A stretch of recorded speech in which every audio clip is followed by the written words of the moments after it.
Hello everyone, I am अनुराग शुक्ला और हम लोग आज डिस्कस करने वाले हैं ज्योमेट्री का कॉन्ग्रुएंसी टॉपिक। बहुत ही बढ़िया टॉपिक है, बहुत ही इंटरेस्टिंग टॉपिक है जो कि आपको कम ही आता है, कभी पूछा भी जाता है बट जहाँ भी पूछा जाता है बहुत ही इंटरेस्टिंग तरीके से आता है ना। तो चलिए हम देखेंगे। आज हम लोग फर्स्ट टाइम टेक्नोलॉजी का भी थोड़ा ज़्यादा इस्तेमाल कर रहे हैं, तो देखिएगा जैसा भी होगा। अगर थोड़ी बहुत प्रॉब्लम्स भी हों तो वो आप बताइएगा, कोशिश की जाएगी अच्छा की जाए। और अभी थोड़ा सा देखते हैं। देखिए कॉन्ग्रुएंसी अगर हमको पढ़ना है तो कॉन्ग्रुएंट ट्रायंगल क्या होता है, इनको बोला जाता है सर्वांग सम।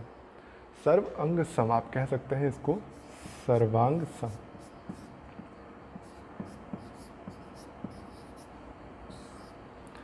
सर्वांग सम मतलब क्या होता है, सर्व अंग सम मतलब सभी अंग समान, सभी अंग यानी इसके पार्ट्स इक्वल हो।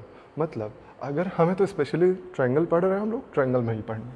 अगर हम दो ट्रायंगल ले लेते हैं, मान लीजिए ये ट्रायंगल हो गया एक और दूसरा ट्रायंगल ये, अगर इसके सभी अंग समान हैं, सभी अंग मतलब इसके एंगल्स एक दूसरे के इक्वल हों और इसके साइड्स, अच्छा हर बात पे ये हमेशा याद रखिए कि करस्पॉन्डिंग साइड्स है ना, करस्पॉन्डिंग एंगल और करस्पॉन्डिंग साइड्स ये इक्वल होते हैं। ठीक, तो देखिए अच्छा अभी तक आपने क्या पढ़ा, सिमिलैरिटी मतलब समरूपता। समरूपता और सर्वांग समता में अंतर करना सबसे इम्पॉर्टेंट है। अंतर क्या होता है, समरूपता क्या होता है, कोई दो ट्रायंगल होते हैं जो साइज में अलग होते हैं पर शेप में सेम होते हैं। मैंने आपका एग्जांपल दिया था पापा और आपका, है ना। तो जैसे आप पापा के शेप के होते हैं, जैसे आपको बोला जाता है आप पापा की तरह दिखते हैं, तो मतलब क्या है कि आपका शेप पापा की तरह है। आपके नाक हो सकता है मिलती हो सकता है पूरा मुंह मिलता हो, बट क्या है, शेप सेम है, साइज नहीं सेम। पापा बड़े हैं, एज में बड़े हैं, बहुत सारी चीज़ें डिफरेंस होंगी, वैसे ही सेम प्रॉपर्टी होती है यहाँ पे। सिमिलरिटी में क्या होता है, शेप सेम होता है, साइज बड़ी होती है, साइज एकदम सेम नहीं हो सकती। जब सिमिलरिटी में ऐसा हो जाए कि साइज भी सेम हो जाए, ध्यान से सुनिए, सिमिलरिटी ऐसी हो जाए कि साइज भी दोनों की सेम हो जाए, मतलब एक दूसरे पे वो सुपर इम्पोज करने लगे। सुपर इम्पोज मतलब समझते हैं, एक दूसरे के ऊपर कोई चीज़ रख दीजिए वो दूसरा ना दिखाई दे। ठीक, जैसे A4 साइज़ का दो पेपर लीजिए, एक दूसरे के ऊपर ऐसे रख दीजिए, सामने से देखिएगा तो वो एक ही दिखाई देगा ना, तो वैसे उसे बोलते हैं सुपर इम्पोज। तो एक दूसरे पे सुपर इम्पोज हो जाए तो वो दोनों होंगे क्या, कॉन्ग्रुएंट ट्रायंगल्स। समझ में आ गया होगा। कॉन्ग्रुएंट ट्रायंगल क्या होते हैं, जब इसकी तीनों साइड दूसरे ट्रायंगल की तीनों साइड के बराबर हो, करस्पॉन्डिंग। ज़रूरी नहीं कि इसकी ये वाली साइड इसकी ये भी साइड, हो सकता है इसकी ये साइड लें और इसकी नीचे वाली साइड ले लें, करस्पॉन्डिंग। और करस्पॉन्डिंग आपको देखना मैंने सिखा दिया है, फिर सिखाएंगे हम, ठीक है। तो ये कॉन्ग्रुएंट ट्रायंगल समझ में आ गया, डिफरेंस समझ में आ गया, सिमिलरिटी। तो आप हमेशा याद रखिएगा सिमिलरिटी ही है ये। सिमिलरिटी ऐसी हो जाए कि ये दोनों एक दूसरे पर सुपर इम्पोज हो जाए, मतलब इसकी साइड्स एक दूसरे के बराबर हो जाए और इसके एंगल्स एक दूसरे के बराबर हो जाए, ठीक है। तो चलिए हम लोग देखेंगे आगे। अब हमको क्या पता है, ये साइड मान लीजिए, हम एक एक साइड का देखते हैं। मान लीजिए ये साइड इस साइड के बराबर है, ये साइड इस साइड के बराबर है और ये साइड इस साइड के बराबर। तो इसके सामने ये करस्पॉन्डिंग एंगल लेंगे। अब इसके सामने का एंगल यहाँ पे जो होगा वही इसके सामने यहाँ पे एंगल होगा, मतलब ये दोनों इक्वल। फिर डबल डॉट के सामने ये हमने लिया एंगल, तो इसी के सामने हम ये वाला एंगल लेंगे। और ये सिंगल वाले के सामने ये एंगल, तो यहाँ भी यही वाला एंगल लेना पड़ेगा। समझ में आ रहा होगा आपको। तो आगे बढ़ें, हम इसके प्रॉपर्टीज़ देखते हैं, इसके जो टाइप्स होते हैं वो सारे हम देखते हैं, ठीक। सबसे पहले आपको ये चीज़ समझ में आनी चाहिए, हमेशा अगर दो चीज़ें सर्वांग सम हैं, कॉन्ग्रुएंट हैं, तो उसके सभी करस्पॉन्डिंग साइड्स एक दूसरे के इक्वल होंगे और सभी करस्पॉन्डिंग एंगल्स एक दूसरे के इक्वल होंगे, ठीक है। मतलब अगर हमने कह दिया, अगर मान लीजिए हमने कह दिया कि ये दोनों ट्रायंगल कॉन्ग्रुएंट है, अगर दो ट्रायंगल कॉन्ग्रुएंट है तो श्योर जान के चलिए कि आपको उनके साइड्स, करस्पॉन्डिंग साइड्स इक्वल करनी है और करस्पॉन्डिंग एंगल इक्वल करने, ठीक है। फिर आपको क्या देखना है, ये भी देखिए।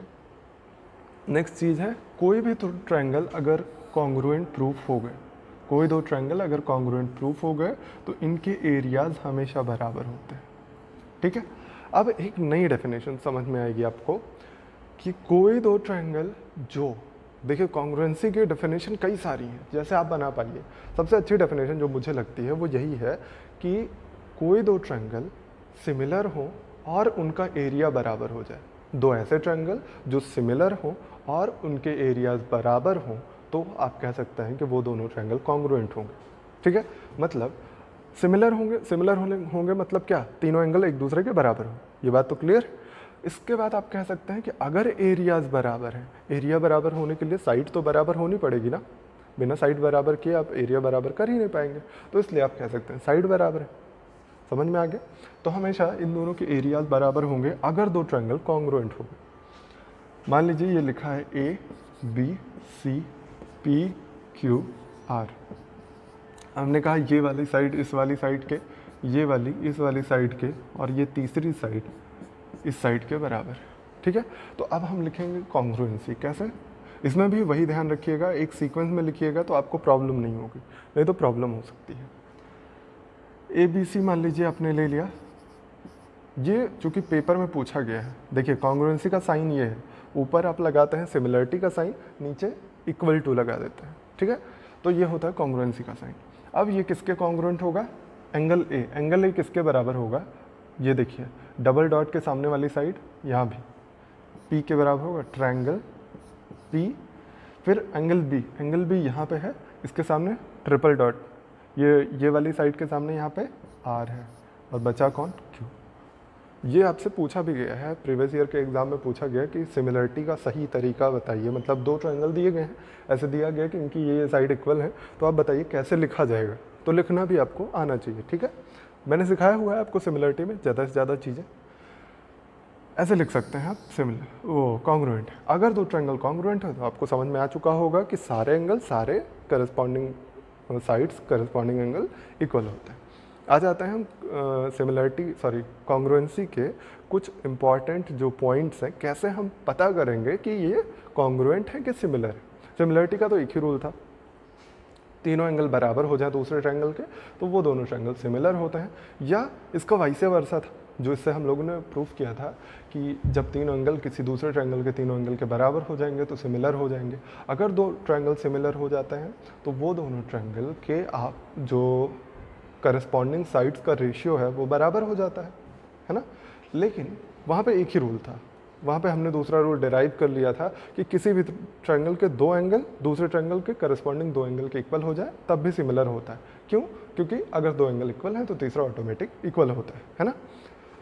अब आ जाइए, यहाँ पे कई सारे रूल हैं, कई सारे तरह से हम प्रूव कर सकते हैं कि ये दोनों ट्रायंगल कॉन्ग्रुएंट है। ठीक है, वो सारी चीज़ें हम देखने वाले हैं। देखिए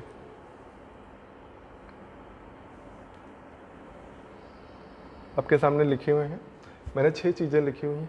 वैसे तो आपको 3 ही पढ़ाया जाता है, बट यहाँ पे मैंने 6 चीज़ें लिख दी हैं अलग अलग, वो चीज़ें समझिए। ठीक, सबसे पहले है ASA, एंगल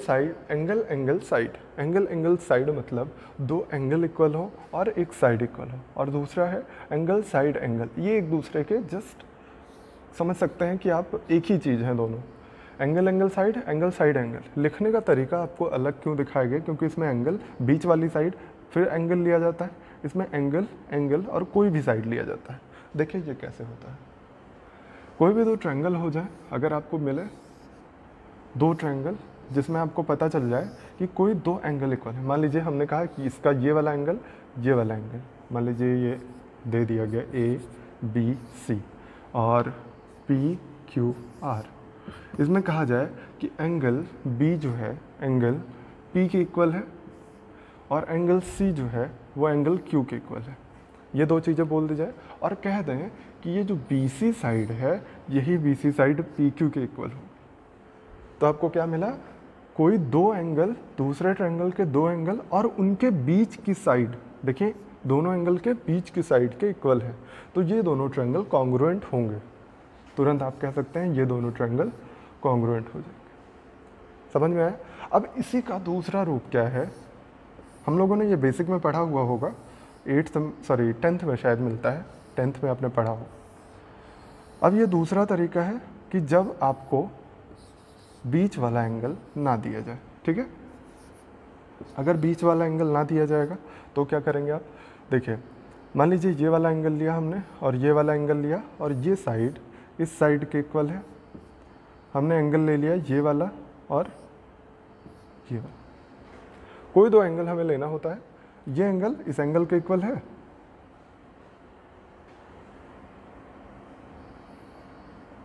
देखिए थोड़ा सा परेशानियाँ झेलिएगा क्योंकि अभी नया नया हम लोगों ने टेक्नोलॉजी का इस्तेमाल करना शुरू किया है। ये फिलहाल भाग जा रहा है, नेक्स्ट पेज पे आता है। कोई दो ट्रायंगल हमें लेना था ए बी सी। अच्छा दोनों अभी तो कॉन्ग्रुएंट आपको दिख नहीं रहे होंगे, बट थोड़ा सा एडजस्ट करिए क्योंकि इस पर उतनी अच्छी राइटिंग बनती नहीं है। वैसे आपको पता होगा मेरी ठीक ठाक राइटिंग है, बट यहाँ पे नहीं बन रही है। चलिए, तो अगर हमें यह पता चल जाए कि कोई दो एंगल, ये वाला एंगल इस वाले के इक्वल हो गया और ये एंगल इस एंगल के और ये वाली साइड इस साइड के इक्वल, आपको दिख रहा है ये एंगल इस एंगल के इक्वल, ये एंगल इस एंगल के इक्वल और ये साइड कोई बराबर हो गए। अगर दो एंगल कोई भी किस और कोई एक साइड इक्वल हो जाए दूसरे ट्रायंगल के दो एंगल और एक साइड के, तब भी ये कॉन्ग्रुएंट होते हैं। दोनों मोर और लेस सेम चीज़ें हैं, है ना। चलिए आते हैं फिर से हम इसी पे। अब फिर से आपको क्या मिला, SAS और SSA दोनों फिर से सेम चीज़ें हैं। आपको केवल क्या देखना है, साइड एंगल साइड, मतलब दो साइड लेनी है उनके बीच का एंगल लेना है। ये क्या है, साइड साइड एंगल, मतलब कोई दो साइड ले लीजिए कोई एंगल ले लीजिए, ठीक है। वो दोनों भी सेम चीज़ें हैं, मतलब कोई भी दो ट्रायंगल लीजिए जिसमें आप ये मान लीजिए ABC है और ये PQR है, ठीक है। अगर आपको ये पता चल जाए कि ये साइड और ये साइड इस साइड के इक्वल हो गई है और एक इनके बीच वाला एंगल ये इनके बीच वाला एंगल इसके बराबर हो जाए, तो ये दोनों ट्रायंगल कॉन्ग्रुएंट होंगे आराम से। ये तो आपने पढ़ा ही होगा। लेकिन अगर ये बीच वाला एंगल ना होके कोई एंगल यहाँ हो जाए, तब भी ये दोनों कॉन्ग्रुएंट होंगे। मतलब कोई भी, आपको बस रूल्स थोड़ा सा दिमाग में सेट करना है कैसे कैसे, कि कोई दो एंगल एक साइड इक्वल हो जाए दोनों कॉन्ग्रुएंट, कोई दो साइड एक एंगल इक्वल हो जाए तब भी कॉन्ग्रुएंट, ठीक है। अब आपको मान लीजिए तीसरा लिखना हो, ये हम लोगों ने 4 डिस्कस कर लिया है, 5वें पे आते हैं। 5वां पॉइंट क्या था, SSS, केवल साइड साइड साइड बोलना हो, ये साइड इस साइड के इक्वल, ये साइड इस साइड के इक्वल, तीसरी साइड के इक्वल, तो हमेशा ये दोनों ट्रायंगल कॉन्ग्रुएंट होंगे। सबसे आसान यही है कि तीनों साइड एक दूसरे ट्रायंगल के तीनों साइड के इक्वल हो जाए, तो दोनों ट्रायंगल आप एग्जैक्टली कह सकते हैं कॉन्ग्रुएंट है, ठीक है। समझ में आ रहा होगा। एक स्पेशल केस बनता है,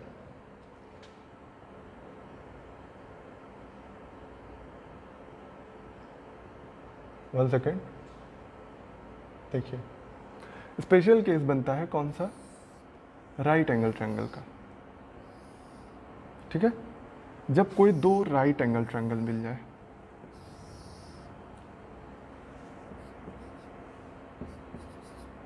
ये हो गया PQR। जब दो राइट एंगल ट्रायंगल मिल जाए, ये राइट एंगल होगा इसमें ये वाला राइट एंगल हम लिख देते हैं। दो राइट एंगल ट्रायंगल मिल जाए तो इनको बोलते हैं, इनका स्पेशल केस क्या है, RHS, right angle hypotenuse side. Right angle तो एक दूसरे के इक्वल होंगे ही, इसमें तो कोई कन्फ्यूज़न नहीं। फिर दूसरा क्या है, हाइपोटेन्यूज, मतलब ये और ये आपस में इक्वल हो जाए और कोई एक साइड, कोई भी एक साइड, मान लीजिए ये इसके इक्वल हो गई, ये बस एक कोई साइड, चाहे ये इसके इक्वल कर दीजिए या दूसरी साइड ये इसके इक्वल कर दीजिए, दोनों में से कोई एक साइड इक्वल, दूसरी ऑटोमेटिक इक्वल होगी। आपको समझ में आ रहा होगा। अगर हाइपोटेन्यूज और परपेंडिकुलर सेम हो गया तो तीसरा ऑटोमेटिक इक्वल होगा। हाइपोटेन्यूज का स्क्वायर में से आप माइनस कर देंगे इसका स्क्वायर, है ना, हमेशा सेम होता है। तो कभी भी आपको RHS मिल जाए, राइट एंगल हाइपोटेन्यूज और कोई एक साइड, तब भी दोनों ट्रायंगल कॉन्ग्रुएंट होता है। इतनी बात क्लियर हो गई होगी। देखिए पहला क्वेश्चन क्या है, पहला क्वेश्चन है ट्रायंगल ABC में एंगल C 54 डिग्री है, मतलब ये वाला एंगल हमें क्या लेना है, 54 डिग्री, ठीक है। अगला DBC पर कोई पॉइंट है, DE परपेंडिकुलर बाइसेक्टर है। देखिए इस बात का हमेशा याद रखिए, परपेंडिकुलर बाइसेक्टर होता क्या है, सामने वाली भुजा पर लंब होता है और उसको दो इक्वल पार्ट में डिवाइड करता है। सामने वाली भुजा पर लंब होता है और उसको दो इक्वल पार्ट में डिवाइड करता है, ठीक है। तो आप क्या कहेंगे, ये अगर परपेंडिकुलर बाइसेक्टर है तो इसको दो इक्वल पार्ट में डिवाइड करेगा और ये परपेंडिकुलर होगा इस पर। और एक बात और याद रखिएगा, परपेंडिकुलर बाइसेक्टर जब भी मिलेगा तो प्रोबेबिलिटी यही है कि वहाँ पे कॉन्ग्रुएंसी ही यूज़ होगी। बहुत ज़्यादा चांसेस होते हैं कॉन्ग्रुएंसी यूज़ होने के, तो मैक्सिमम यही है कि कॉन्ग्रुएंसी यूज़ होती है कब, जब परपेंडिकुलर बाइसेक्टर मिलता है तब, ठीक है। तो फिर क्या करेंगे हम, और आपको दिया गया है DAC angle, DAC angle 46 degree, ये 46 डिग्री दिया गया है। अब आप क्या करेंगे, ये ट्रायंगल और ये ट्रायंगल आपको कॉन्ग्रुएंट दिखने चाहिए। एक बार हम लिख के दिखा देते हैं, बाकी चीज़ें आप समझते रहिएगा कैसे दिखना है। देखिए सबसे पहले तो आपको मिल रहा है BE इक्वल टू, ये BE इक्वल टू AE, जैसे आपने 10th वगैरह में पढ़ा होगा, इस पर कैसे लिखते हैं, गिवन। तो अभी हम सारा लिख के दिखा दे रहे हैं, हम मान के चलते हैं आप छोटे बच्चे हैं, 10th में समझा दे रहे हैं। एक बार हम आपको बताते हैं, फिर आपको SSC लेवल पे ले चलेंगे कि SSC वाले बच्चे मान के हम ओरल करना सिखाएंगे, वर्बल, ठीक है। DE इक्वल है, फिर आपको क्या मिल रहा है, उनके बीच का एंगल देख लीजिए, एंगल BED इक्वल है एंगल AED, है ना। एंगल BED एंगल AED के इक्वल है, क्योंकि दोनों क्या है 90 डिग्री हैं। और एक साइड और मिल रही है आपको DE, दोनों ट्रायंगल में कॉमन साइड है। अगर आप ध्यान से देखिए, ये ट्रायंगल और ये ट्रायंगल, इन दोनों में ये क्या है, कॉमन साइड। ये सारा लिख दिया है जिससे आप समझ पाए, अगली बार से नहीं लिखेंगे, है ना। ये गिवन है, देखिए side angle side, side angle side, side angle side के बराबर हो गया, यानी ये दोनों ट्रायंगल क्या हो गए, कॉन्ग्रुएंट प्रूफ हो गया। यानी ट्रायंगल क्या लिखेंगे आप, BED कॉन्ग्रुएंट टू, ये कॉन्ग्रुएंट का साइन है, ट्रायंगल AED, है ना। ये दोनों अगर ट्रायंगल कॉन्ग्रुएंट हो गए, इसका मतलब corresponding sides equal, corresponding angle equal. सीधा कह सकते हैं आप, अगर ये कॉन्ग्रुएंट ट्रायंगल है तो आप क्या, इसके सामने का एंगल ये वाला थीटा अगर होगा तो इसके सामने इस वाले ट्रायंगल में ये भी क्या हो जाएगा, थीटा। अब तो आपको निकालना बहुत ही आसान है, आपको दिख रहा है ये थीटा, ये थीटा, ये 46, ये 54, तो आप लिखेंगे थीटा, थीटा 46, 54, इन सब का सम किसके बराबर होना चाहिए, त्रिभुज के तीनों कोणों का योग 180 अंश होता है। तो यहाँ से आप थीटा निकाल लीजिएगा, थीटा की वैल्यू कितनी आ रही है, 100 हो जाएगा, 180/2 यानी 40। आपका आंसर आना चाहिए 40। समझ में आ गया होगा, नोट कर लीजिए सारा। नेक्स्ट क्वेश्चन पे चलते हैं। अगला क्वेश्चन भी बहुत ही बढ़िया क्वेश्चन है और बस थोड़ा सा आपको दिमाग लगाना है। देखिए ये बहुत बार पूछा गया है और मुझे लगता है आपको कम से कम अगर पेपर्स लगाते होंगे, प्रैक्टिस पेपर्स, तो आपको बहुत बार मिला होगा और बच्चे भी बहुत पूछते हैं। मुझे तो याद हो गया है इसका आंसर ही, तो आप जब प्रैक्टिस कर लेंगे तो आपको भी याद हो जाएगा। ठीक, देखिए सॉल्व कैसे करते हैं। ट्रायंगल ABC में AD BC पर परपेंडिकुलर है, BP AC के बराबर दिया गया है। BP यानी ये वाली साइड इस वाली पूरी AC के बराबर दी गई है। ठीक है, तो अब क्या करना है, हमें क्या करना पड़ेगा, इसको और ये बड़ा वाला ट्रायंगल से कॉन्ग्रुएंट प्रूफ करना है। देखिए कैसे प्रूफ करते हैं। पहली बात तो BP ये वाली साइड इसके बराबर है इस पूरी AC साइड की। एक साइड बराबर हो गई, ये 90 डिग्री है और कुछ तो बराबर मिल नहीं रहा है। हमें या तो एक एंगल मिल जाए या तो एक साइड मिल जाए। साइड तो आप बराबर कर नहीं पाएंगे, सबसे आसान है एंगल खोज लीजिए। एंगल अगर आप ध्यान से देखिए तो ये कितना हो जाएगा, अगर थीटा मान लें हम इसको, तो ये क्या हो जाएगा एंगल, ये थीटा है, ये एक चतुर्भुज दिख रहा है क्वाड्रिलेटरल, तीनों एंगल का सम क्या होता है 360 डिग्री। 360 में से 90 + 90 180 घटा दिया, 180 बचा हुआ है, 180 बचा हुआ 180 माइनस थीटा हो जाएगा। ये माइनस करके देखिए, इसमें आप क्या लिखेंगे 360 माइनस 90 माइनस 90 माइनस थीटा, तो कितना बचेगा 180 माइनस थीटा। ये इतना एंगल हो गया 180 माइनस थीटा, तो ये कितना हो जाएगा, आपको पता है स्ट्रेट एंगल 180 होता है, तो 180 माइनस 180 माइनस थीटा यानी कितना बचने वाला है, केवल थीटा बचेगा। ये थीटा तो ये कितना बचेगा 90 माइनस थीटा, और अगर ये थीटा तो इस ट्रायंगल में ये भी 90 माइनस थीटा होगा। ये 90 ये थीटा तो ये 90 माइनस थीटा। बात समझ पा रहे हैं। अब आप डायरेक्टली कह सकते हैं कि ये दोनों ट्रायंगल सिर्फ वो कॉन्ग्रुएंट है। देखिए कौन कौन से ट्रायंगल हमें लेने हैं। Triangle ADC is congruent to triangle, कौन सा लेना दूसरा, BDP। दोनों कॉन्ग्रुएंट है कि नहीं, ये छोटा वाला और ये वाला दोनों कॉन्ग्रुएंट है ट्रायंगल। कैसे हैं, एक साइड इस साइड के बराबर, इनका थीटा एंगल के बराबर, ये 90 ये 90, दो एंगल एक साइड इक्वल हो गए। अब देखिए अगर कॉन्ग्रुएंट हो गए तो आपका फ़ायदा क्या है, कॉन्ग्रुएंट हो गए तो थीटा के सामने ये वाली साइड और ये थीटा के सामने ये वाली साइड, ये पूरा AD बराबर हो गए कि नहीं। मतलब हम यही ट्रायंगल फिर से बना देते हैं। देखिए ये ट्रायंगल जो है ये वाला हमने बाहर निकाल लिया, ये 90 है, ये दिया गया इसके बराबर, आपने प्रूफ कर दिया। ये दोनों अगर बराबर तो इसके सामने के एंगल कितने हो जाएंगे, इक्वल हो जाएंगे। मान लीजिए अल्फ़ा मान लेते हैं, थीटा मान चुके हैं तो अल्फ़ा मान लेते हैं। तो आप क्या कहेंगे कि अल्फ़ा प्लस 90 किसके बराबर हो जाएगा, 180 अंश के बराबर। और यहाँ से अल्फ़ा की वैल्यू क्या आ जाएगी, 90 माइनस करिए, 90/2 यानी आंसर आने वाला है 45। समझ में आ गया होगा आपको। चलिए आगे बढ़ते हैं, नोट कर लिया करिए इसको, उसके बाद हम नेक्स्ट क्वेश्चन पे आते हैं। अगला क्वेश्चन बहुत ही खूबसूरत, बहुत ही बेहतरीन सवाल है, आप खुद से ट्राई करने की कोशिश करिए। देखिए क्या क्या लिखा गया, पहले आप नोट कर लीजिए। PA SA के बराबर है, PQ 9, RS 3, BQ 7 और BR की वैल्यू निकालनी। जो भी दिया गया है पहले नोट कर लेते हैं, उसके बाद आगे बढ़ते हैं क्वेश्चन की तरफ। आपको दिया गया है PQ ये 9 दिया गया, RS ये 3 दिया गया, ये 7 दिया गया। आपसे यही निकालने को कहा गया है ना। हमें क्या करना पड़ेगा, छोटा सा काम करना है कि इस चीज़ को मिला देते हैं यहाँ से और इसी चीज़ को हम मिला देते हैं S से। ये B पर इंटरसेक्ट कर रहे हैं, ये S पर, ठीक है। और ये P से हमने स्टार्ट किया।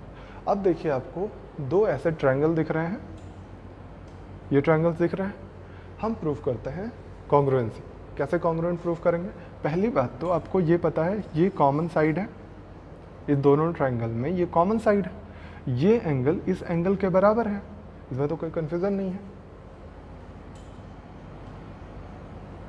देखिए ये साइड कॉमन साइड है और ये 90 डिग्री, तो ये भी 90 डिग्री, इसमें तो कोई कन्फ्यूज़न नहीं है।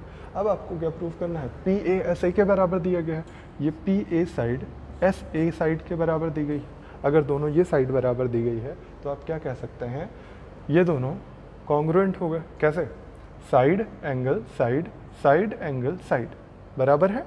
देखिए ये साइड इस साइड के बराबर, एंगल दोनों 90-90, ये साइड बराबर, दोनों कॉन्ग्रुएंट ट्रायंगल। अगर कॉन्ग्रुएंट है तो आप कह सकते हैं ये वाली साइड इस वाली साइड के बराबर हो जाएगा। हमें बस इतना ही चाहिए था। क्यों, क्योंकि हमें पता है अगर हम लिख सकते हैं कि PB इक्वल टू SB या BS, जो भी लिख लीजिए, ये अगर हम लिख सकते हैं तो इसका स्क्वायर भी तो बराबर होगा आपस में। अगर ये दोनों बराबर हैं तो इनका स्क्वायर भी बराबर होगा आपस में। तो आप क्या कह सकते हैं, PA की वैल्यू क्या हो जाएगी, PA की वैल्यू राइट एंगल ट्रायंगल से निकाल लीजिए, कितना होगा, PB की वैल्यू राइट एंगल ट्रायंगल से 9 का स्क्वायर 7 का स्क्वायर किसके बराबर होगा, BS का स्क्वायर, यानी ये वाला राइट एंगल ट्रायंगल लीजिए, 3 का स्क्वायर और जो आपको निकालना है BR का स्क्वायर। यहाँ से BR की वैल्यू निकाल लीजिए, BR स्क्वायर की 9 का स्क्वायर 81 आपको मिलेगा, ये 49 मिलेगा और 3 का स्क्वायर माइनस हो जाएगा, ये कितना बचा 121। तो BR की वैल्यू 11, जो कि आपका आंसर है। ठीक है, नोट कर लीजिए। नेक्स्ट क्वेश्चन पे आते हैं हम लोग। ये कैट का पूछा हुआ क्वेश्चन है, कैट की बुक में अवेलेबल है ये क्वेश्चन। ये मत सोचिए कैट का है तो आपके काम का नहीं, आपके बहुत ज़्यादा काम का है, क्योंकि आपके प्रीवियस ईयर में पूछा गया क्वेश्चन है और ये मेरे ख्याल से 10वीं बार आपको मिला होगा। अगर आप प्रैक्टिस पेपर्स वगैरह लगाते हैं, प्रैक्टिस पेपर्स में बहुत मिलता है और बहुत ज़्यादा आप कंफ्यूज भी होते हैं, क्योंकि इसमें कुछ चीज़ें ड्रॉ करनी पड़ती हैं। जब ड्रॉ करनी पड़ती हैं तो आप परेशान होते हैं। जब आप प्रैक्टिस कर लीजिएगा ना तो आपको समझ में आने लगेगा, जो भी ड्रॉ करना होता है आप परेशान होते हैं कैसे ड्रॉ करें। जब 2-3 बार वो क्वेश्चन सामने से गुजर जाता है तो आपके दिमाग में स्ट्राइक करना शुरू हो जाता है ना। देखिए अब यहाँ पे आपको क्या करना है, ए बी बी डी का एडिशन है सी ए सी के बराबर। अगर आप ध्यान से देखिए, हम ए बी सी दिया गया है, हम इसको थोड़ा सा, ये फिगर चूँकि आपको छोटा दिख रहा होगा तो हम इसको हटा देते हैं और फिगर हम दूसरा बनाते हैं, ठीक है। देखिएगा फिगर हम बनाते हैं, एक ट्रायंगल लेते हैं, बड़ा सा बनाते हैं जिससे आपको बेहतर समझ में आए, क्योंकि क्वेश्चन बहुत ही इंटरेस्टिंग है, बस आपको समझना है। ये पॉइंट ए था, ये बी था, ये सी है, ये डी, ठीक। कहा गया कि इसका और इसका सम इस पूरे साइड के बराबर है ना। तो हम इसको मान लेते हैं ए है, ये बी है, तो ये पूरी साइड क्या हो जाएगी, ए प्लस बी, ये पूरी साइड ए प्लस बी हो जाएगी।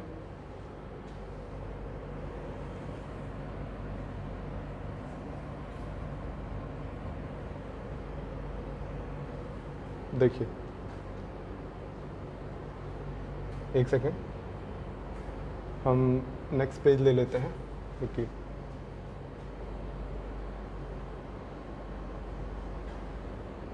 देखिए आपको एक ट्रायंगल दिया गया, ये बड़ा सा फिगर बना रहे हैं जिससे आपको बेहतर समझ में आए, ए बी सी, और यहाँ पे एक दिया गया डी। पहले दिन टेक्नोलॉजी का इतना ज़्यादा यूज़ कर रहे हैं हम लोग, मतलब ऑनलाइन में, ऑफलाइन में यूज़ करते थे वो तो अलग चीज़ थी, ऑनलाइन में पहली बार यूज़ हो रहा है, तो कोई दिक्कत आ रही होगी अगर तो आप बताइएगा, ठीक है। थोड़ा सा एडजस्ट भी करिएगा, आपके लिए अच्छा होगा। देखिए बोला गया कि इसका और इसका सम, हम ए और बी मान ले रहे हैं, इसको ए मान लिया, इसको बी मान लिया, बोला गया इन दोनों का सम इस पूरी साइड के बराबर है, यानी ये पूरी साइड क्या हो जाएगी, ए और बी, ये हो जाएगी। हमें क्या करना है, अच्छा ये भी दिया गया है कि ये एंगल बाइसेक्टर्स है। एंगल बाइसेक्टर मतलब आप समझ रहे हैं, बराबर बराबर दो पार्ट में डिवाइड कर रहे हैं। फिर आप क्या करते हैं, थोड़ा सा आपको कंस्ट्रक्शन करना पड़ता है। क्या करेंगे, हम एक लाइन खींचेंगे डी से, ये हम मान लेते हैं एम है, कोई पॉइंट हमने डी एम मिला दिया। आप क्या करेंगे, डी एम ऐसा पॉइंट है कि ये साइड इस साइड के बराबर है, हमने अपने पास से कंस्ट्रक्ट किया, तो इस वजह से अपने हिसाब से हम बना भी सकते हैं। ये हमने ड्रॉ किया लाइन डी एम लाइन ऐसे ड्रॉ किया कि ये A M equal to A B हो जाए, तो हमने ये अपने मन से ड्रॉ किया है, तो ये ए हो गया, हमने खुद ही ड्रॉ किया ऐसा। अगर ये ए हो गया, पूरी साइड ए प्लस बी थी, तो ये कितना बचेगा, बी बचेगा, कोई दिक्कत नहीं। आगे बढ़िए, अब ये दोनों ट्रायंगल आपको कॉन्ग्रुएंट दिखने चाहिए। कैसे, क्योंकि ये कॉमन साइड है, ये साइड इस साइड के बराबर, ये एंगल इस एंगल के बराबर, एंगल बाइसेक्टर है, मतलब ये दोनों तो आपस में बराबर ही हैं, पहले ही दिख रहा है आपको। अगर ये side angle side, side angle side के बराबर हो गया, दोनों ट्रायंगल कॉन्ग्रुएंट हो गए। अगर कॉन्ग्रुएंट हो गए तो करस्पॉन्डिंग साइड करस्पॉन्डिंग एंगल बराबर होने चाहिए। इसमें ट्रिपल वाले लाइन के सामने ये वाला एंगल और इसमें ट्रिपल वाली लाइन के सामने ये वाला एंगल बराबर होंगे, और इसके सामने ये वाली साइड इसके सामने इस वाली साइड के बराबर होनी चाहिए। ये वाली साइड अगर बी है तो ये भी साइड क्या होनी चाहिए, बी होनी चाहिए। फिर आप कहेंगे कि अगर ये दोनों साइड यहाँ पे हमें बराबर दिख रही हैं एक ही ट्रायंगल में, तो इनके सामने के एंगल अगर हम थीटा मान लें तो दोनों थीटा हो जाएंगे कि नहीं, दोनों थीटा होने चाहिए। अगर ये दोनों थीटा हैं तो इस ट्रायंगल में ध्यान से देखिएगा, ये क्या है, बाह्य कोण है, एक्सटीरियर एंगल है। अगर एक्सटीरियर एंगल है तो आप कहेंगे इन दोनों का सम इसके बराबर हो जाएगा, कितना, 2 थीटा हो जाएगा। अच्छा ये 2 थीटा हमने पहले ही प्रूव कर दिया है, कॉन्ग्रुएंसी की वजह से ये दोनों एंगल बराबर हैं, तो आप ये भी कह देंगे 2 थीटा हो गया। अब तो कुछ रह ही नहीं गया पूरे क्वेश्चन में, आपको ये दिया गया 2 थीटा, ये पूरा एंगल दिया गया था 108, और प्लस ये वाला एंगल दिया गया था आपको क्वेश्चन में 108, और ये वाला थीटा हो गया है। आप लिख देंगे पूरा तीनों का सम क्या होता है, 180 डिग्री के बराबर। यहाँ से थीटा की वैल्यू निकाल लीजिए, तो ये 72/3 आएगा। 72/3 कितना होता है, 24 डिग्री हो जाएगा आपका आंसर। समझ में आया होगा, नोट करिए। नेक्स्ट पेज पे आते हैं, नेक्स्ट क्वेश्चन पे आते हैं। ये भी क्वेश्चन बहुत ही इंटरेस्टिंग है। आपसे कहा गया है कि ट्रायंगल है ABC, बी एंगल जो है ट्वाइस ऑफ सी एंगल के है, ठीक है। और आपसे कहा गया है कि ABCD के बराबर है, फिर ADB आर एंगल बाइसेक्टर्स, ठीक है। थोड़ा सा फिगर छोटा दिख रहा है, हम बड़ा सा बना देते हैं अपने पास से। देखिए ये एक ट्रायंगल है ABC, ठीक है। इस ट्रायंगल में ये दो लाइंस खींची गई हैं। AB और AC अगर बराबर दिए गए हैं तो आपको पता है ये पूरा एंगल, इस पूरे AB और AC बराबर दिए गए हैं, AB और CD बराबर दिए गए हैं, मतलब ये वाली साइड इस वाली साइड के बराबर है, और B is twice of C, और ये दोनों एंगल बाइसेक्टर्स हैं। देखिए ये दोनों एंगल बाइसेक्टर्स हैं, मतलब इनके ये बराबर होने चाहिए, थीटा थीटा हम मान लेते हैं, और ये भी एंगल बाइसेक्टर है तो ये भी आपस में बराबर होगा। और ये अगर हम अल्फ़ा मान लें, ये अल्फ़ा है तो इसमें क्वेश्चन में लिखा गया था angle B is twice of C, तो 2 अल्फ़ा हो जाएगा एंगल B, तो ये पूरा हो गया 2 अल्फ़ा, और ये दोनों बराबर हैं तो ये भी अल्फ़ा अल्फ़ा हो जाएंगे, आधे आधे, 2 अल्फ़ा का आधा अल्फ़ा अल्फ़ा, ठीक है। ये इतनी चीज़ें आपको पता चली। फिर आपको दिया गया था कि AB इक्वल टू CD, ये D है, ये E है। AB इक्वल टू CD दिया गया था, और आपको क्या निकालने को बोला गया था,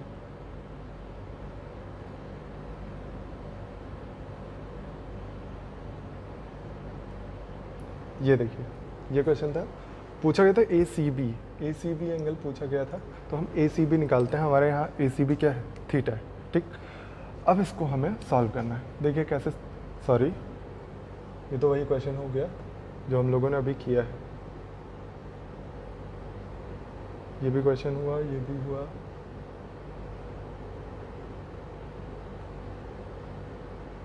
ये क्वेश्चन हम लोग कर रहे थे। ये अल्फ़ा आपको निकालना है ना। देखिए अब ऑनलाइन में फर्स्ट टाइम यूज़ हो रहा है तो थोड़ा सा एडजस्ट करिए, नेक्स्ट क्लास से ये सारी चीज़ें नहीं प्रॉब्लम करेंगी। अभी थोड़ा बहुत टाइम बाद यूज़ हो रहा है पहली बात, और फिर से बनवाया गया तो बेटर हो रहा है। देखिएगा थोड़ा सा टाइम की बचत होती है इसमें कि आपको क्वेश्चन बार बार लिखना नहीं पड़ता है। हाँ इस बार हमें थोड़ा अंदाज़ा कम था कि हमने छोटा फिगर बनाया हुआ है स्कैन करते टाइम। नेक्स्ट टाइम से हम फिगर बड़ा बना के स्कैन करेंगे, जिससे हम ये बार बार बनाना ना पड़े, वो ऑलरेडी बना हुआ मिलेगा हमें और उसी में ड्रॉ करके आपको समझा देंगे, ठीक है। चलिए आगे बढ़िए। फिर ये अल्फ़ा दिया गया, ये थीटा थीटा, ये अल्फ़ा, ये दोनों साइड आपको बराबर दी गई, तो आप क्या कह सकते हैं कि दो ट्रायंगल सिमिलर होंगे। कब, सॉरी सिमिलर नहीं, कॉन्ग्रुएंट होंगे। लेकिन इसमें थोड़ा सा आपको कंस्ट्रक्शन करना पड़ेगा। हमने E को D से मिला दिया, थोड़ा सा कंस्ट्रक्शन है, बस इतना ही आपको समझना पड़ेगा कैसे किया हमने। ध्यान से देखते रहिए, बहुत अच्छे से समझ में आने वाला है। ये कंस्ट्रक्शन अगर हमने कर लिया तो आपको दिखेगा ट्रायंगल BEC। इस ट्रायंगल में आपको दिख रहा है ये अल्फ़ा है, ये अल्फ़ा है। एक ट्रायंगल में दो एंगल इक्वल है तो आप क्या कहेंगे, उसके सामने वाली साइड भी इक्वल होनी चाहिए। मतलब ये साइड इस पूरी साइड के इक्वल होगी, ये ट्रिपल लगा दे रहे हैं। BE साइड CE साइड के इक्वल हो गई। तो आप अब अगर ध्यान से देखिए तो दो ट्रायंगल कॉन्ग्रुएंट हो रहे हैं। ट्रायंगल ABE कॉन्ग्रुएंट हो रहा है ट्रायंगल, ये दूसरा वाला ट्रायंगल ले लेते हैं, ट्रायंगल ABE लिया है तो DCE ले लेते हैं। देखिए ये एंगल अल्फ़ा, इसमें भी एंगल अल्फ़ा किस दो साइड के बीच में है, ये साइड और ये वाली साइड। ये साइड देखिए, ये साइड और ये वाली साइड, ये साइड इस साइड के इक्वल, ये साइड इस साइड के इक्वल, बीच का एंगल इक्वल। इसका मतलब दोनों ट्रायंगल कॉन्ग्रुएंट होंगे, आपको बताया गया है कंडीशन। तो ये दोनों ट्रायंगल हम कह सकते हैं कॉन्ग्रुएंट हो गए। अगर ये दोनों ट्रायंगल कॉन्ग्रुएंट हो गए तो आप कह सकते हैं कि इस ट्रिपल डॉट वाली लाइन के सामने कितना एंगल बन रहा है, 2 थीटा। तो यहाँ भी ट्रिपल डॉट वाली लाइन के सामने ये वाला एंगल कितना हो जाएगा, 2 थीटा। कोई दिक्कत नहीं है। फिर आप आ जाइए इसमें, इस वाले ट्रायंगल में अल्फ़ा के सामने की साइड कौन सी है, AE। तो AE इक्वल हो जाएगी किसके, इसमें अल्फ़ा के सामने ये वाली साइड, मतलब ये साइड इस साइड के इक्वल हो जाएगी। दोनों ट्रायंगल अगर कॉन्ग्रुएंट हो गए तो कॉन्ग्रुएंसी की यही तो प्रॉपर्टी है कि जो भी corresponding sides and corresponding angle equal हो जाता है। अब ये दोनों अगर इक्वल हो गए तो आपको दिख रहा है एक ट्रायंगल है ADE। ट्रायंगल ADE में ध्यान से देखिए तो दो साइड इक्वल दिख रही हैं, दो साइड इक्वल तो उनके सामने के एंगल भी इक्वल, यही तो होंगे। अब आप तुरंत निकाल लीजिए, कैसे निकालेंगे? हम ट्रायंगल लेते हैं ABD। अगर इस ट्रायंगल को आप देखिएगा तो ये बाह्य कोण होगा, और बाह्य कोण होता क्या है? अंदर के दोनों एंगल का सम, यानी थीटा प्लस 2 अल्फ़ा। ये अल्फ़ा अल्फ़ा 2 अल्फ़ा ये बराबर होना चाहिए इस पूरे एंगल के, थीटा प्लस 2 थीटा। देखिए थीटा थीटा कैंसिल हुआ, यहाँ से अल्फ़ा और थीटा बराबर हो गए। बस यही इतना प्रूफ करना था आपको। अब तो आप निकाल ही सकते हैं, ये alpha alpha theta theta alpha सब अल्फ़ा हो गए। तो alpha plus alpha plus alpha plus alpha plus alpha कितनी बार? 2 2 4 1 5, यानी 5 बार अल्फ़ा हमें मिला। तो इतने की वैल्यू कितनी होनी चाहिए? 180, क्योंकि त्रिभुज के तीनों कोणों का योग 180। तो अल्फ़ा की वैल्यू कितनी आ गई? 5 3 15 36 आएगी। और यही आपको निकालना था। आपसे पूछा गया ACB यानी अल्फ़ा की वैल्यू, तो आप निकाल लीजिए, 36 आंसर होगा। समझ में आया होगा हमें लगता है। तो नेक्स्ट क्वेश्चन पे आ जाते हैं। नेक्स्ट क्वेश्चन आपको दिया गया है, नेक्स्ट क्वेश्चन आपको दिख रहा होगा काम भर का, इसी में हम समझा देते हैं, ठीक है। देखिए क्या दिया गया है, PR = CP ये दिया गया है, ये दोनों बराबर हैं, ये दोनों बराबर हैं, ये अल्फ़ा दिया गया है, ऊपर 40 डिग्री दिया गया है। तो आपको इसी को सॉल्व करके निकालना है अल्फ़ा की वैल्यू। बहुत ही आसान सा क्वेश्चन है। अगर आप ध्यान से देखिए, हम एक चीज़ कर देते हैं, क्योंकि आपको ट्रायंगल ट्रायंगल पढ़ना है। ट्रायंगल में क्या करेंगे आप, इसको भी कॉन्स्ट्रक्ट करके मिला दीजिए। ये अगर मिला देंगे तब तो क्वेश्चन पूरा आसान हो गया। देखिए कैसे आसान हो, बस ध्यान से देखते रहिए, हम समझाते रहते हैं। ये साइड इस साइड के इक्वल, ये साइड इस साइड के इक्वल। अभी हमें कोई एंगल नहीं मिला, तो हमें एंगल के लिए क्या करना पड़ेगा? आपको लिखा गया क्वेश्चन में AB = AC है। AB = AC का मतलब इनके सामने के एंगल भी तो इक्वल होने चाहिए। मतलब ये वाला एंगल इक्वल टू ये वाला एंगल, दोनों एंगल इक्वल होंगे। कितने कितने होंगे ये भी आप निकाल सकते हैं। 180 माइनस 40 कितना बचा है? 140। अब 140 आधा आधा बांट दीजिए, यानी 70 और 70। ये बात समझ में आ गई होगी। अगर इसको आप थीटा मान लीजिए तो थीटा प्लस 40 180 के बराबर होना चाहिए। तो थीटा कितना हो जाएगा? 140/2 यानी 70। ठीक है, ये 70 हो गया। इसको आप मान लीजिए कुछ भी, कोई थीटा अल्फ़ा कुछ भी मान लीजिए, हम इसको मान लेते हैं अल्फ़ा। ये अगर अल्फ़ा हो गया और ये दोनों हम कॉन्ग्रुएंट प्रूफ कर दें। कॉन्ग्रुएंट प्रूफ करना बहुत ही आसान है। कैसे? देखिए, side angle side, side angle side equal हो गया। साइड साइड के बराबर, ये साइड इस साइड के बराबर, ये एंगल इस एंगल के बराबर। साइड एंगल साइड प्रूफ हो गया। अगर साइड एंगल साइड लग गया तो ये दोनों कॉन्ग्रुएंट हो गए। कॉन्ग्रुएंट हो गए तो इसमें 70 के सामने वाली ये साइड, इसमें 70 के सामने ये साइड, दोनों बराबर हो गई। इसमें डबल डॉट के सामने ये वाला एंगल और इसमें डबल डॉट के सामने ये वाला एंगल बराबर होंगे। इसमें ट्रिपल डॉट के सामने ये एंगल जो हमने अल्फ़ा माना है, इसमें ट्रिपल डॉट के सामने ये एंगल, ये भी क्या हो जाएगा? अच्छा, ये अल्फ़ा दिया गया था तो हम थीटा मान लेते हैं इसको। ये एंगल भी क्या हो जाएगा? थीटा। ठीक है, अगर ये थीटा हो गया, ये 70 हो गया, तो ये वाला एंगल कितना हो जाएगा? 180 में से माइनस कर दीजिए, कितना? 70 और थीटा, तो कितना बचने वाला है? 110 माइनस थीटा। ये पूरा एंगल कितना हो गया? 110 माइनस थीटा, ये था थीटा, और ये दोनों साइड अगर बराबर हैं तो ये एंगल कितना हो जाएगा? एक ही ट्रायंगल में दो साइड इक्वल हो तो उनके सामने के एंगल क्या होते हैं? इक्वल होते हैं, यानी ये भी अल्फ़ा हो गया। अब हमें ये वाली साइड निकालनी है, बस ये वाला एंगल निकालना है और कुछ नहीं करना है। ये एंगल कितना हो जाएगा? निकाल दीजिए। 180 टोटल होना चाहिए एंगल, उसमें से हमें क्या क्या घटाना पड़ेगा? ये वाला और ये वाला घटा देते हैं तो ये वाला निकल जाएगा। ये वाला कितना है? थीटा, और दूसरा वाला कितना है? 110 माइनस थीटा। तो थीटा थीटा कैंसिल हो गया, कितना आ गया? 70 आ गया। ये एंगल हो गया 70, ये अल्फ़ा है, ये अल्फ़ा है, तो आप निकाल सकते हैं अल्फ़ा प्लस 70 इक्वल टू 180। तो अल्फ़ा की वैल्यू यहाँ से कितनी आ जाएगी? 55। समझ में आया? नोट करिए। नेक्स्ट क्वेश्चन पे आते हैं। बहुत ही बेहतरीन सवाल, बहुत ही अच्छा क्वेश्चन है। देखिए, त्रिभुज ABC में AP is angle bisector of A। ये दोनों इक्वल होंगे, एंगल बाइसेक्टर हैं अगर तो तो आपको क्या दिया गया है, और D is mid point on BC, BC पर कोई मिड पॉइंट है D, ये मिड पॉइंट है अगर, तो ये और ये आपस में बराबर होने चाहिए, ये भी आपको पता होना चाहिए। फिर आ गया ये AB दिया गया है 15, ये हमें दिया गया है 15, और AC दिया गया 19, ठीक, बस और चीज़ें नहीं दी गई हैं। D इज मिड पॉइंट, ये एंगल बाइसेक्टर, PD निकालना है। बहुत ही आसान क्वेश्चन है, अगर आप ध्यान से देखिए तो। कैसे?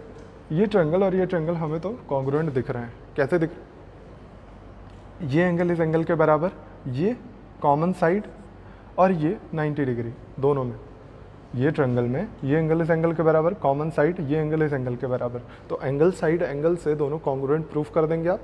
दोनों अगर कॉन्ग्रुएंट प्रूफ हो गए तो आप कह सकते हैं कि 90 के सामने ये 15 है, तो यहाँ भी 90 के सामने 15 होना था। ये 15 हो गया, ये पूरी साइड 19 थी, तो ये कितना बचा? 4 बचा। ये पूरा 19 था, ये 15 हो गया, तो ये 4 बचा। फिर क्या देखना है आपको? ये एंगल इसके सामने ये वाली साइड और इस एंगल के सामने ये वाली साइड भी तो आपस में इक्वल होगी, कॉन्ग्रुएंट है अगर तो आप क्या कह सकते हैं कि ये साइड बराबर है, यानी ये मिड पॉइंट है, तभी तो ये बराबर है। और ये तो आपको ऑलरेडी दिया गया था, मिड पॉइंट है। अब आप याद करिए, सिमिलरिटी में मैंने आपको रूल पढ़ाया है कि अगर एक ट्रायंगल में मिड पॉइंट्स को मिलाया जाए तो क्या होता है? इस वाली साइड का आधा होता है। ये पढ़ाया है ना मैंने। तो अगर ये 4 है तो ये कितना हो जाएगा? जो आपको आंसर चाहिए वो हो जाएगा 2। क्लियर? आगे बढ़े, नोट कर लीजिए। एक से एक खूबसूरत बेहतरीन सवाल आ रहे हैं आपके सामने, बहुत ही बढ़िया क्वेश्चन है। नोट करिए, पहले आप लैंग्वेज नोट कर लीजिए। AC CD बराबर है, AB 3 है, सारा नोट कर लीजिए। बहुत ही बढ़िया क्वेश्चन है। AC और CD बराबर है, मतलब ये वाली साइड और ये वाली साइड बराबर है। फिर आपको दिया गया है AB ये 3 है, ये BC 12 है, और ये भी 12 दिया गया है। ये इतना 12 है, EC 12 है, ठीक है। आपको निकालना है DE। DE निकालने के लिए थोड़ा सा फिर से आपको कॉन्स्ट्रक्ट करना पड़ेगा। ये हम खींच देते हैं एक परपेंडिकुलर, अपने मन से हमने खींच दिया। फ़ायदा क्या हुआ आपका? परपेंडिकुलर खींचते ही आपको दिखा कि ये वाली साइड DC AC के बराबर क्वेश्चन में ही दी गई है। फिर हमको क्या मिलेगा? ये दोनों साइड तो इक्वल मिल ही गई हैं, सीधा सीधा। अब आपको और क्या देखना है? ये 90 डिग्री है, ये भी 90 डिग्री है, 2 चीज़ें मिली। तीसरी चीज़ आपको चाहिए जो कि आपको नहीं दी गई है, तो आप क्या करेंगे? थोड़ी सी मेहनत, इसको आप मान लेंगे थीटा। अगर ये थीटा है और ये पूरा 90 है तो ये कितना बचा? 90 माइनस थीटा। अगर ये 90 माइनस थीटा है तो ये कितना हो जाएगा? आपको पता है ये 90 है, ये 90 माइनस थीटा, तो ये कितना होना पड़ेगा? थीटा ही बनेगा। अब देखिए अगला, ये 90 है, ये 90 माइनस थीटा, तो ये वाला एंगल कितना हो जाएगा?